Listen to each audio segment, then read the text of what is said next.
Vamos a repasar las fórmulas que se encuentran en la unidad E en nuestro cuadernillo de física. Aquí empezamos con E1, donde encontramos la estructura del átomo.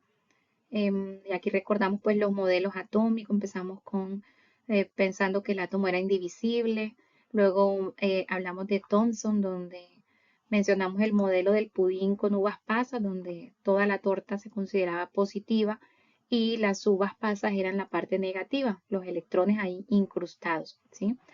De aquí, pues recordamos que se intentó hacer una prueba de ese modelo. Los estudiantes Geiger y Marsden intentaron hacer un experimento para probar ese modelo y es el que se conoce como el experimento de las partículas alfa, ¿sí? Acá vemos la imagen donde se lanzan partículas alfa, que es lo mismo núcleos de helio, es decir, dos protones y dos neutrones, a una placa de oro. Y se esperaba que esas partículas siguieran derecho y se pudieran recoger acá en una pantalla.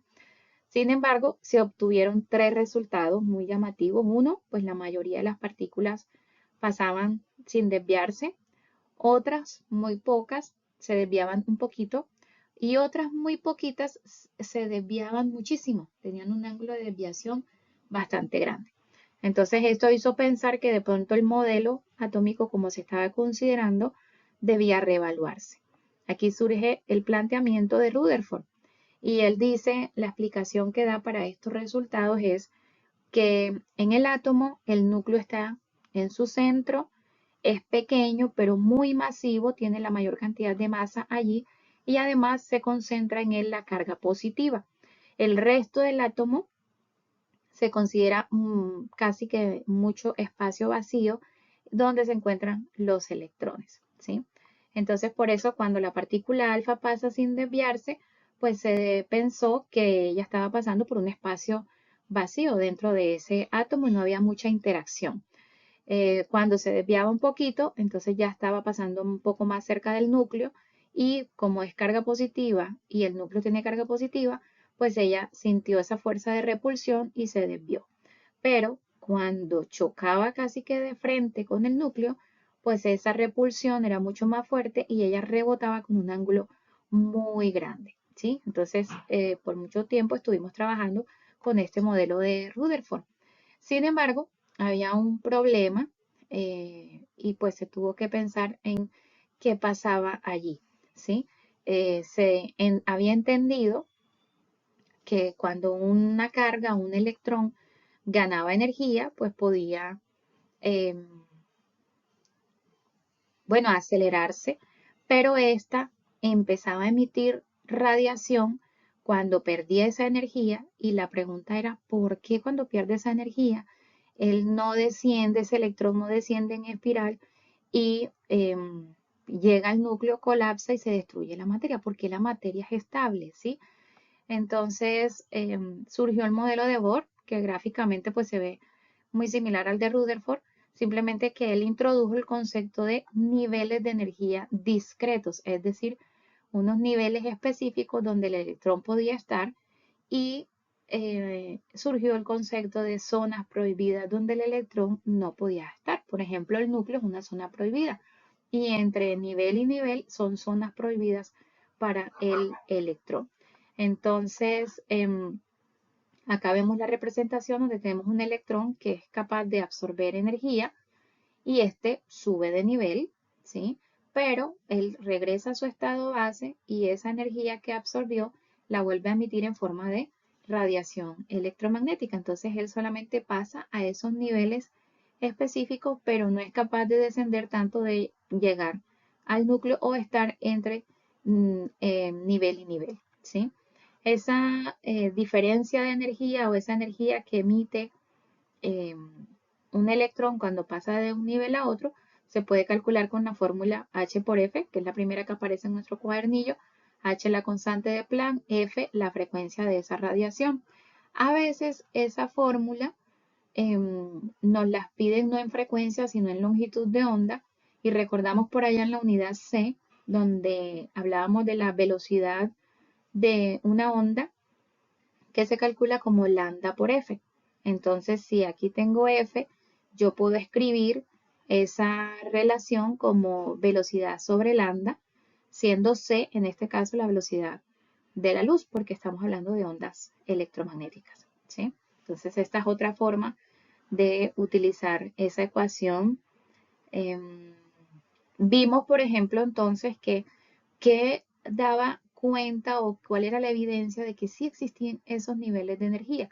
Y empezamos a hablar acerca de los espectros, el de absorción y el de emisión. Entonces recordamos que, por ejemplo, un espectro del sol o de una bombilla incandescente nos va a dar un espectro continuo. Si nos centramos solo en la parte visible, pues nos daría toda la franja de colores continua, ¿sí?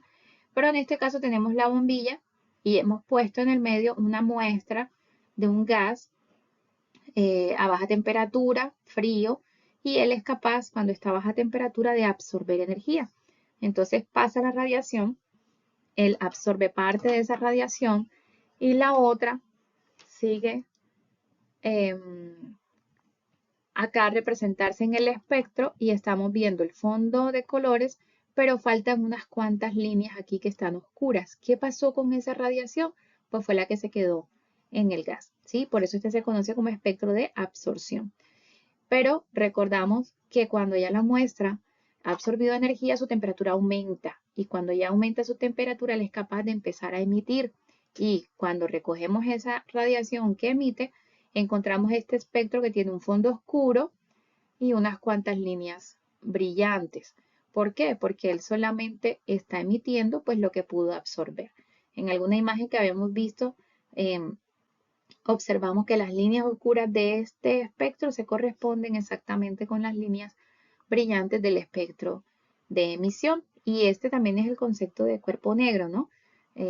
Cuando está a baja temperatura puede absorber energía, cuando su temperatura ha aumentado empieza a emitirla. Entonces, la conclusión de esta parte fue que los espectros de absorción y de emisión son una evidencia de que existen los niveles de energía discretos, es decir, esas zonas donde el electrón puede estar y una zona donde él no puede estar, ¿sí? Bueno, de ahí pasamos a la representación de un átomo. Dijimos esta representación así donde tiene una A y un Z, se llama núclido.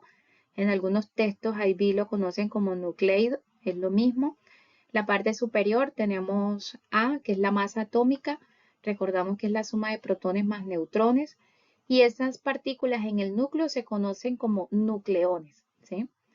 El número Z, que es el número atómico, el número de protones, o también si es un átomo en neutro, también representa el número de electrones en ese momento, ¿sí?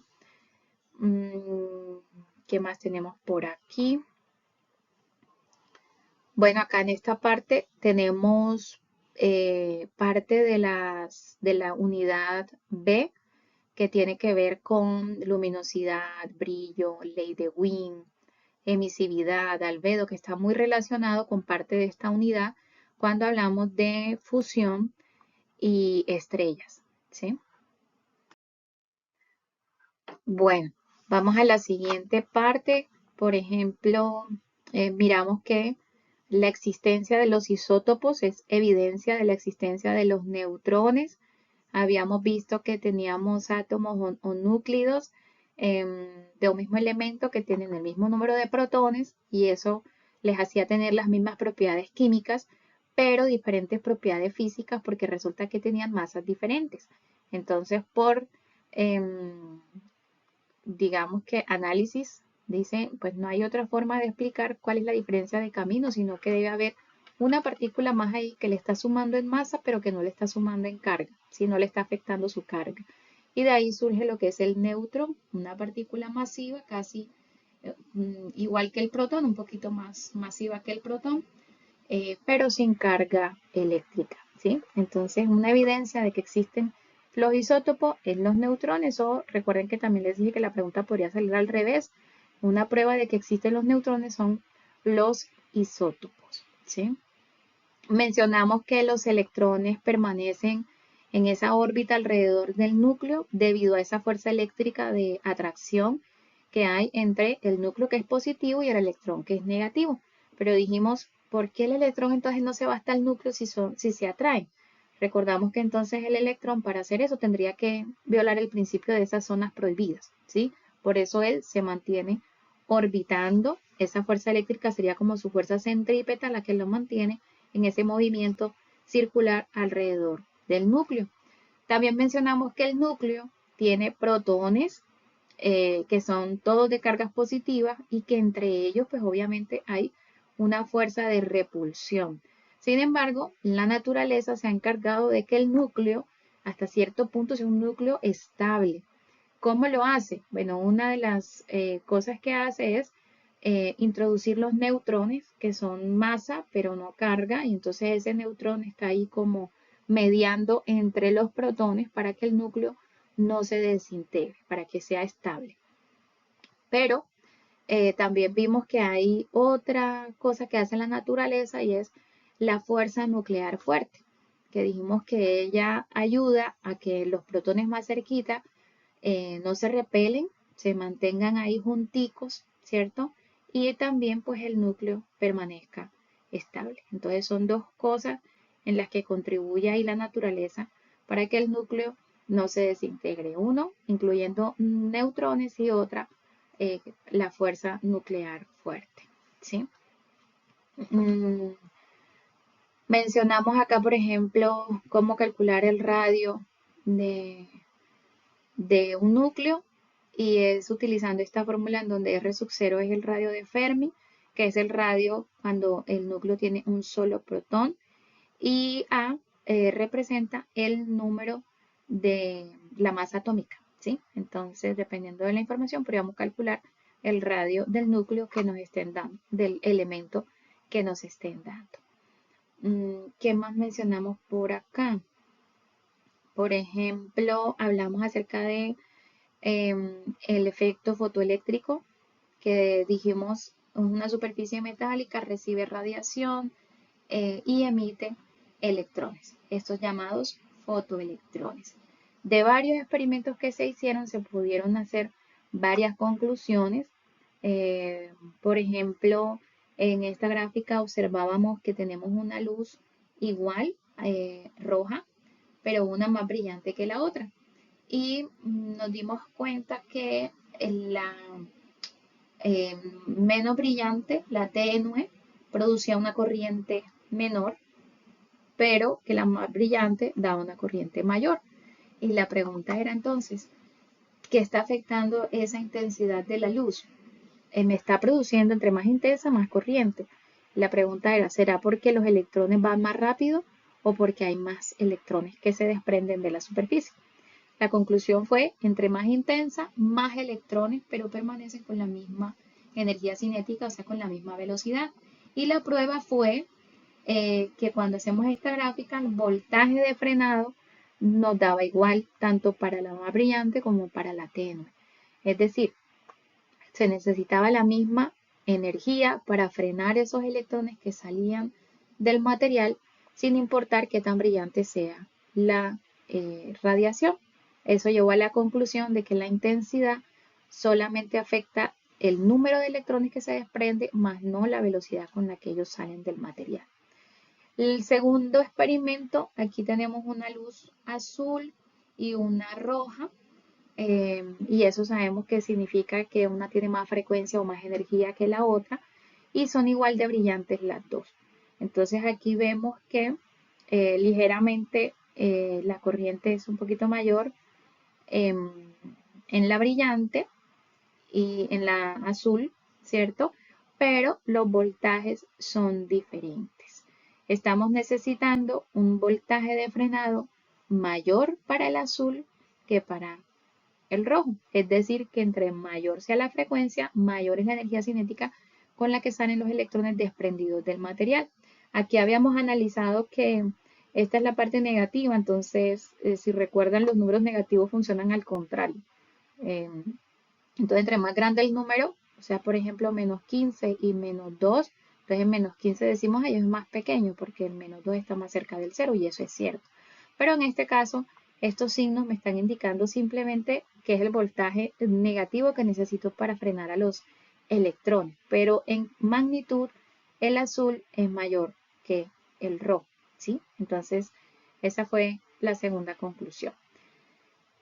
Tercera conclusión con esta gráfica donde tenemos una superficie 1 y una superficie 2 y estamos viendo que la frecuencia aquí en la que está en la 1 es un poquito más pequeña que la que está en la superficie 2 y esto representa la energía cinética de los electrones que se desprenden de la superficie. ¿Qué conclusión sacábamos con esta gráfica? Aquí hablamos de la frecuencia umbral o la frecuencia límite, es decir, esa superficie yo lo puedo estar iluminando con una radiación que tenga alta frecuencia, que tenga alta intensidad y espero que se desprendan los electrones, pero resulta que puede que no. ¿Por qué? Porque esa superficie tiene una frecuencia mínima que debo pasar para que empiece a desprender electrones. Si la radiación que yo le estoy dando tiene una frecuencia menor, no va a desprender electrones, pero apenas pase esa frecuencia, se van a empezar a desprender y empezamos a ver una línea recta en este caso, ¿sí? Y de esta parte de acá, pues vemos que si tengo una superficie diferente, pues ella va a tener una frecuencia umbral diferente. Esas ecuaciones son las que estamos viendo acá. La energía con la que se va a desprender el electrón la podemos calcular con HF, que sería la energía de la radiación que le estoy dando, menos phi, que es la función trabajo. Recuerden que la función trabajo básicamente es esa energía que necesito para poderlo desprender del material y depende de cada material, ¿sí? Esa es una de las características. Entonces aquí tenemos las tres conclusiones del efecto fotoeléctrico. Otra cosa, aquí tenemos una línea recta con energía versus frecuencia. Así que si yo calculara la pendiente de esa línea, ¿qué voy a hallar? Miren acá la ecuación, energía versus frecuencia. Así que la pendiente Y igual a mx, la pendiente sería igual a la constante de Planck. Con un experimento de estos pudiéramos calcular la constante de Planck. Muy parecido a este efecto está el efecto Compton, ¿sí? Aquí vemos donde al átomo se le incide una radiación, pero en este caso son rayos gamma y recordamos que pues ellos tienen una frecuencia alta, una energía alta, llegan, miren, choca aquí con el electrón se desvía y de este lado obtenemos la radiación gamma desviada también con un poco de menor energía porque ya transfirió parte de la energía al electrón. Este que está aquí es un experimento muy diciente para entender que la radiación tiene un comportamiento de partícula. Entonces se entiende como que el fotón, la partícula de la radiación, los fotones, llegan, chocan, tienen una colisión con el electrón y salen desviados. El fotón hacia un lado y el electrón hacia el otro lado, ¿sí? El efecto fotoeléctrico llegó a entenderse más como la radiación, energía, la recibe el electrón y el electrón es capaz de salir del material como un poco de naturaleza, como onda, ¿sí?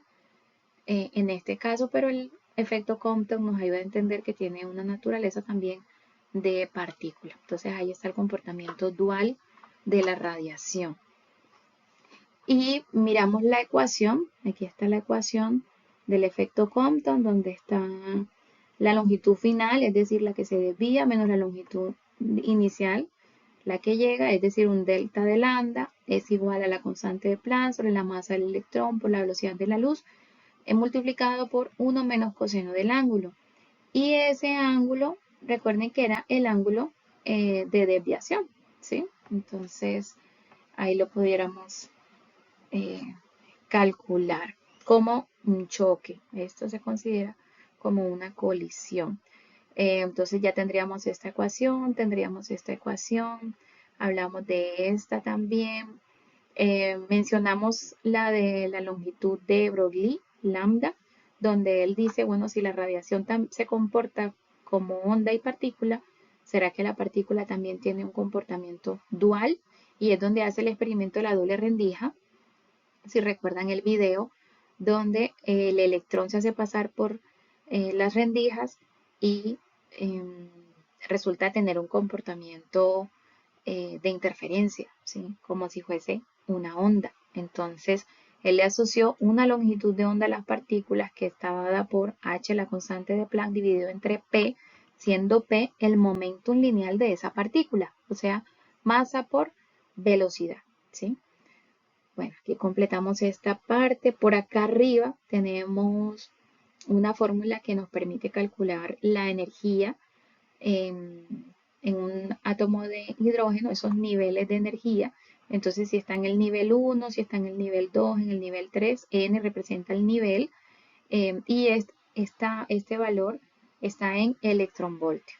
Si me pidieran calcularlo en joules, por ejemplo, recuerden que ese resultado tendría que multiplicarlo por 1.6 por 10 a la menos 19 coulomb. Y la última fórmula de esta sección, masa por velocidad por R igual a NH sobre 2pi. Entonces aquí vemos R es el radio de esa órbita que describe el electrón, masa del electrón, la velocidad en la que se mueve. Entonces aquí pudiésemos calcular, por ejemplo, el radio de la órbita, ¿sí? Todo esto que está de este lado es una constante. Y masa por velocidad, recuerden que es momento lineal por R, es lo que se conoce como momento angular, o en la parte de rotación lo habíamos visto como L, ¿sí? El momentum angular. Bueno, básicamente con esto terminamos ya todo este sector E1, esta parte de energía igual a masa por velocidad de la luz al cuadrado. Vamos a mirarla en la siguiente parte. Bueno, aquí nos vamos al sector de desintegración radioactiva.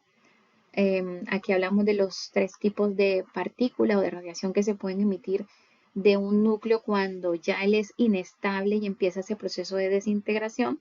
Dijimos, puede emitir partículas alfa, que son 2 protones y 2 neutrones, es decir, que su carga relativa es +2. Tiene una masa significativa porque 4 partículas que son masivas, ¿cierto? La velocidad es 0.1 la velocidad de la luz, es decir, el 10% de la velocidad de la luz. Tiene un efecto ionizante grande, no penetra mucho en, en- en un objeto y sufre alguna desviación cuando pasa por campos eléctricos y magnéticos, más o menos la imagen que tenemos acá. Entonces miren, por ejemplo, un polo norte y un polo sur de un imán. Ya sabemos que las líneas de campo salen del norte hacia el sur, o sea, del positivo al negativo. Y cuando la partícula alfa pasa en medio de ese campo y por ser ella positiva, pues va a sentir una fuerza de atracción hacia el lado negativo. Entonces se desvía un poquito hacia el sur, ¿sí? ¿Qué pasa con la partícula beta? La partícula beta es un electrón, así que tiene carga -1, la masa es despreciable. Por ser masa despreciable, pues viaja muy rápido, casi el 90% de la velocidad de la luz. Por ser con muy poquita masa, pues su efecto ionizante no es mucho. Y el efecto penetrante pues alcanza a penetrar un poquito más que la partícula alfa, pero no tanto. Y por ser con una carga, pues también se desvía. En este caso, miren que la desviación de la beta es hacia el otro lado porque ella es negativa y se siente atraída por la parte positiva o el polo norte del imán. Los rayos gamma, dijimos, pues son radiación, así que no tiene carga, no le ponemos masa, viaja a la velocidad de la luz, muy poco efecto ionizante, penetra muchísimo y no se desvía porque no tiene carga. Entonces no va a sufrir desviación en un campo eléctrico o magnético. Habíamos explicado que el electrón de la partícula beta es bastante curioso, ¿cierto? Porque este electrón sale del núcleo. Y entonces decimos, pero ¿de cuál parte? Si en el núcleo solamente hay protones y neutrones, es una zona prohibida para el electrón. Entonces resulta que la explicación que tenemos es que cuando el núcleo es muy inestable puede pasar que un neutrón se desintegre. Y el neutrón lo concibimos como si fuese la unión de un protón con un electrón, ¿sí? Donde pues la carga se suma y se cancela y la masa se combina, entonces la masa del protón más un poquitico del electrón me daría como esa masa del neutrón, ¿sí? Entonces, cuando el núcleo es inestable y se desintegra un neutrón, en el núcleo me está quedando un protón, pero el electrón sale de ahí, porque es una zona prohibida para él. Y esa es la partícula que llamamos partícula beta. Aquí están nuestras ecuaciones, ¿cierto?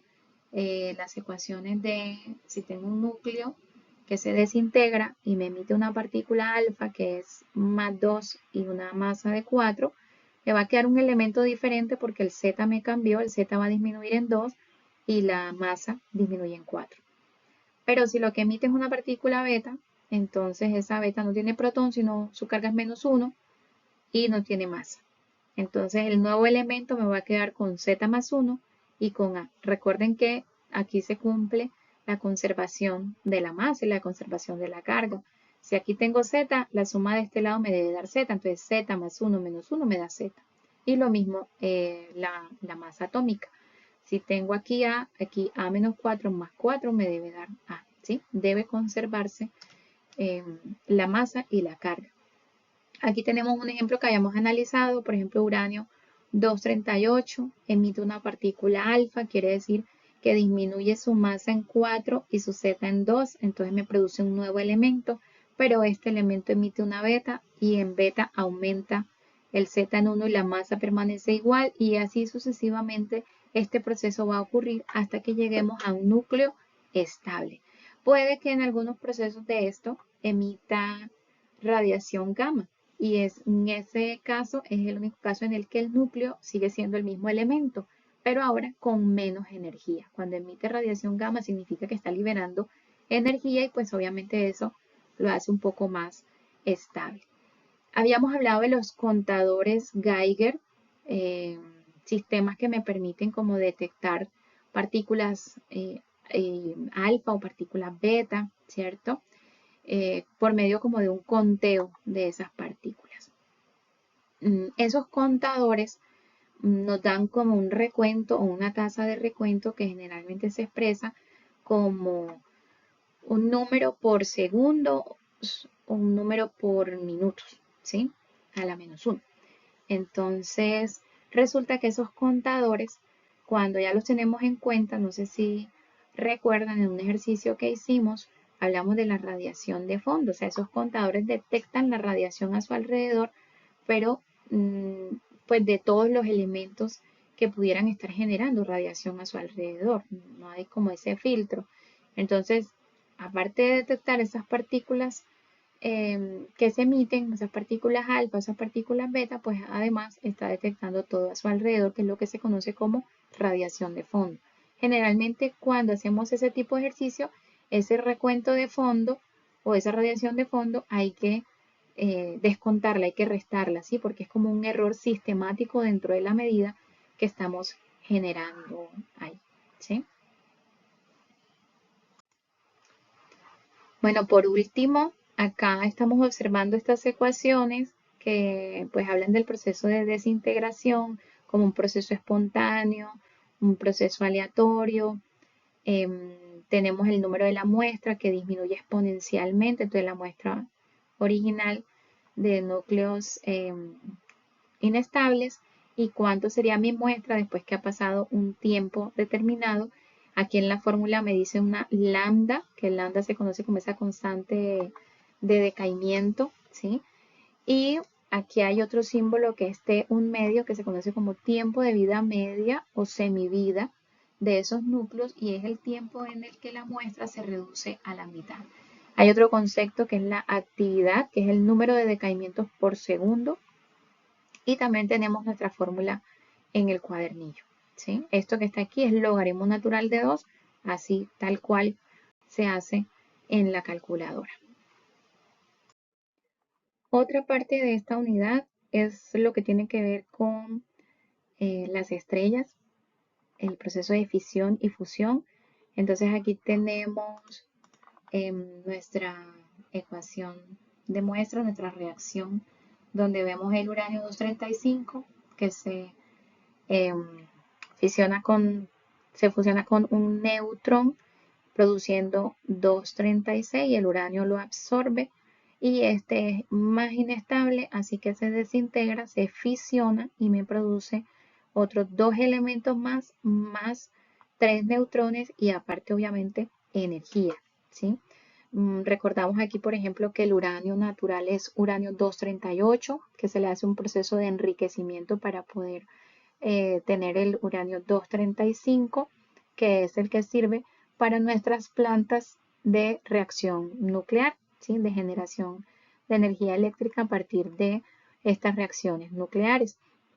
Aprovecho aquí y recordamos que estos procesos pues tienen unas transformaciones de energía para finalmente obtener energía eléctrica y tenemos fuentes renovables y no renovables.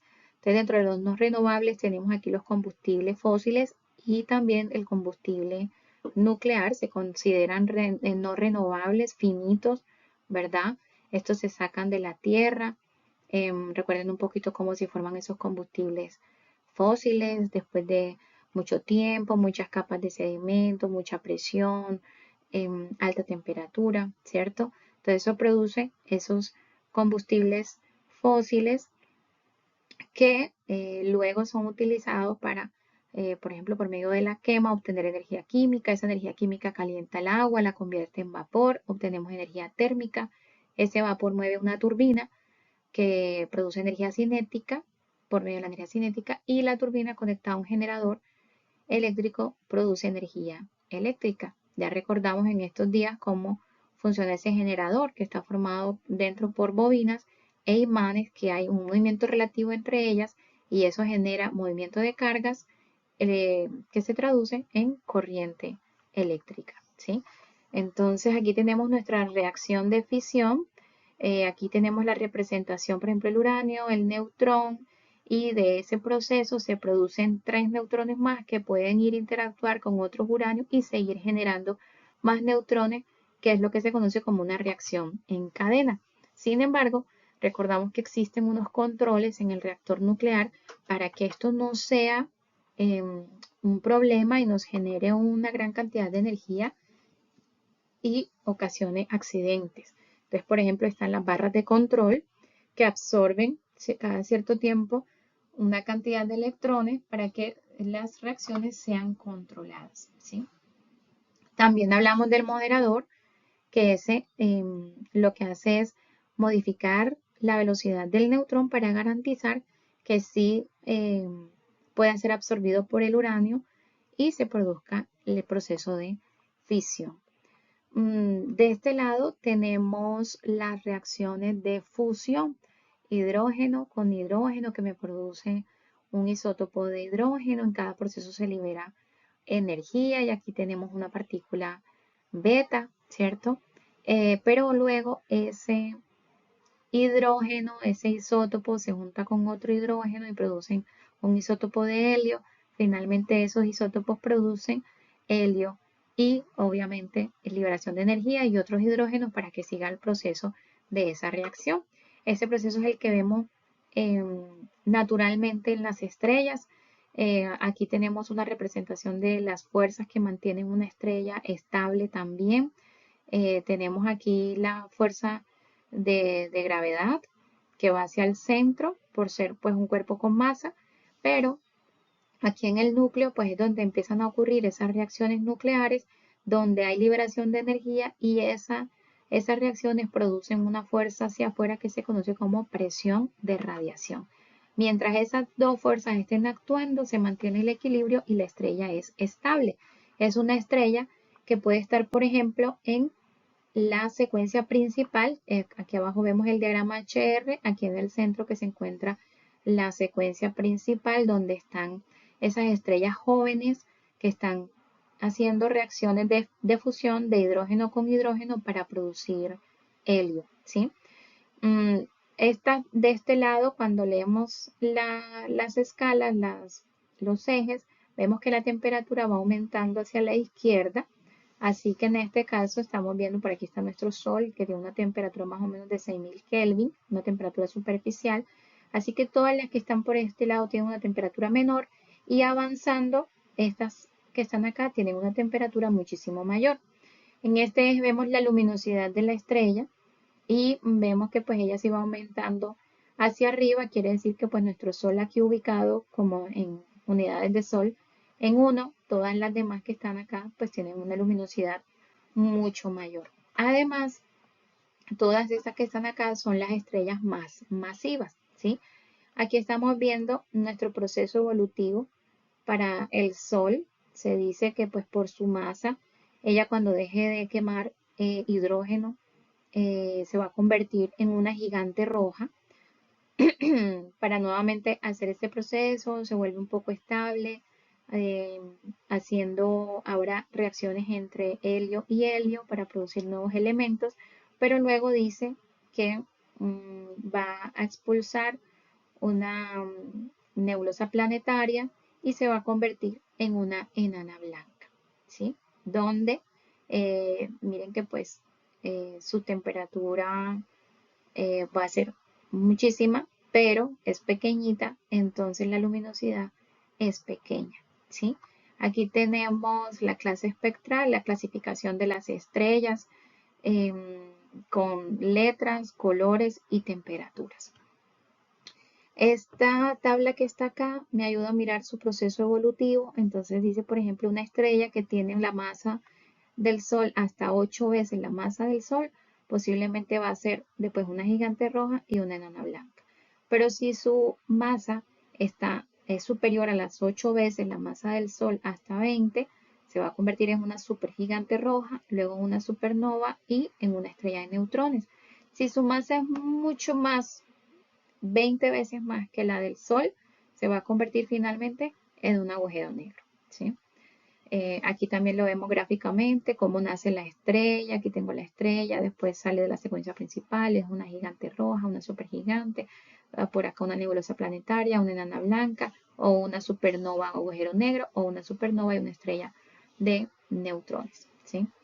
Esta imagen que está aquí nos recuerda también pues los tipos de estrella y los métodos que tenemos como para buscar información de ellas, y uno de esos pues es el espectro electromagnético. El espectro que recibimos de esa estrella, el espectro de luz que recibimos, pues nos indica, por ejemplo, qué elementos tiene, nos indica si la estrella se está acercando o se está alejando de la Tierra o si está rotando. También podemos conocer su temperatura, por ejemplo, con la ley de Wien, lambda máxima por temperatura. Eh, si conocemos pues su longitud de onda por medio del espectro, podemos conocer su temperatura.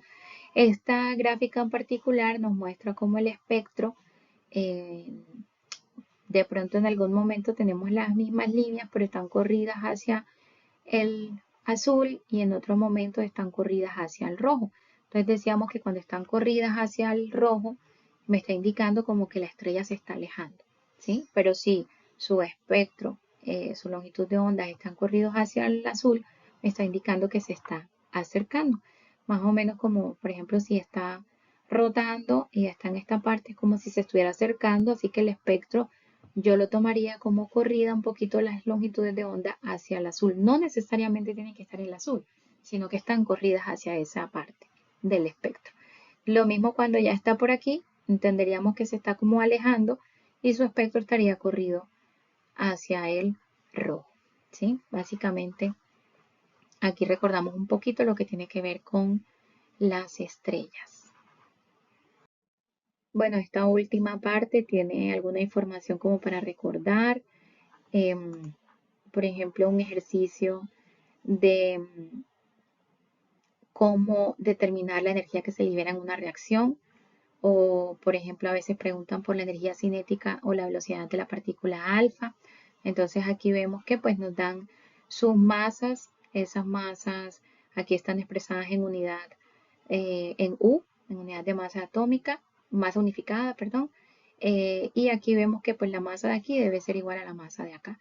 Lo que hacemos es coger la masa de este lado, restarle esta y pues nos debería dar cero, pero sabemos que hay una pequeña diferencia de masa, ¿cierto? Que es esta que está aquí, que corresponde a la energía que se libera de esa reacción, y cuando la tengo en U y la quiero pasar a unidades de energía como un megaelectronvoltio, multiplicamos por el factor 931.5.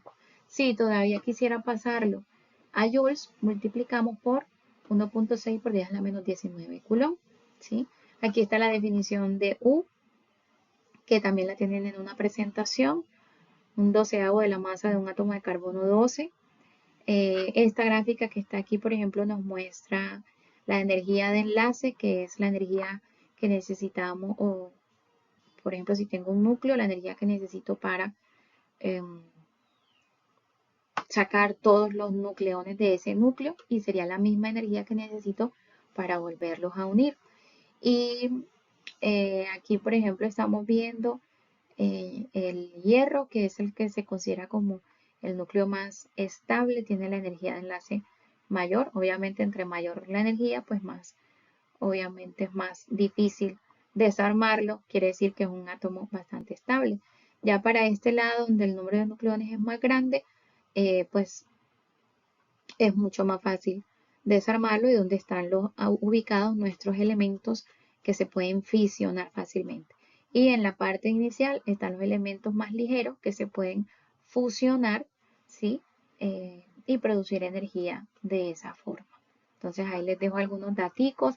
Eso que está acá abajo, el espectro de las partículas de radiación alfa y gamma, que está en E3, para terminar de consultar.